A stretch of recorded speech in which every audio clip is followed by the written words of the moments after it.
Yeah, we actually have been expecting this type of action coming from the PBOC because the movement in CGB yields have been just fast and furious in December, 50 basis point down across the curve. So the PBOC is obviously concerned of capital outflows because the U.S. Treasury at the same time is going higher, and this rate differential between China and U.S. is getting larger and larger, and there is a FX stability issue. Also talking about the profitability pressure coming from the banks and insurance companies. So everything adding together, I think this is largely expected by a lot of the onshore traders as well. So I guess now the question is this going to be sustainable, that type of regulatory pushback? We have been seeing this since April last year, but the CGB yields is still going down.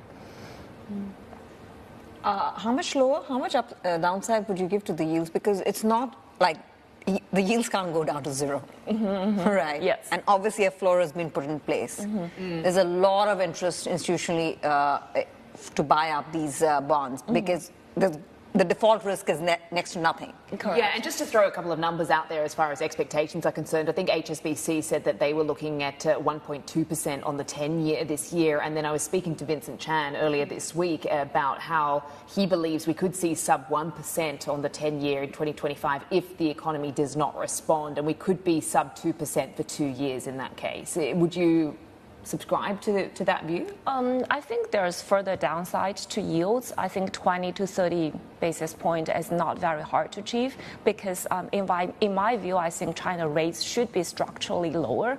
The inflationary pressure is close to zero. The economy is growing very slow, and they're adopting a very moderate or very accommodative monetary stance. So everything adding together, I see further pressure on the CGB yields going further lower. Whether we are going to 1%, I think it's a little bit of questionable because the policymaker is a bit concerned of a Japanification of the Chinese economy. And when your fixed income market, especially CGB, is doing so great, it's not a great market signal, meaning your growth is not picking up, the equity is not doing well. So I think the regulatory hurdle is very high for yields, 10-year yields, to go down to 1%. But how much is in their control? Just out of inquisitiveness, because market forces are market forces, and I know that while they have suspended bond trading for now and bond issuances for now, bond purchases that is.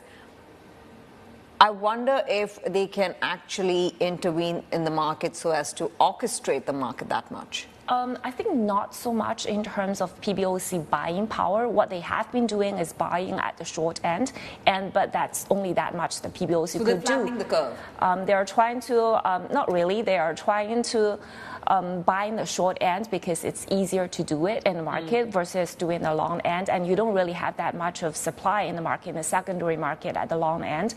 But I think people need to take note is this year there's going to be a lot of new supply in the CGB, especially at a longer duration, talking about 10-year, 30-year. That's why we are a little bit cautious towards the long end of the curve because of the huge amount of supply. I think in the two sessions meeting in March, we are going to see that a big number coming out. Right now, it's passing through the legislation process. Yeah.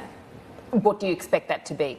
I think in trillions. We don't know the exact number and what is the allocation in terms of local government versus central government. But definitely the base case is last year central government special bond was 1 trillion. This year is going to be at least 2.5 trillion. So we're talking about a big upsize. Yeah, I think the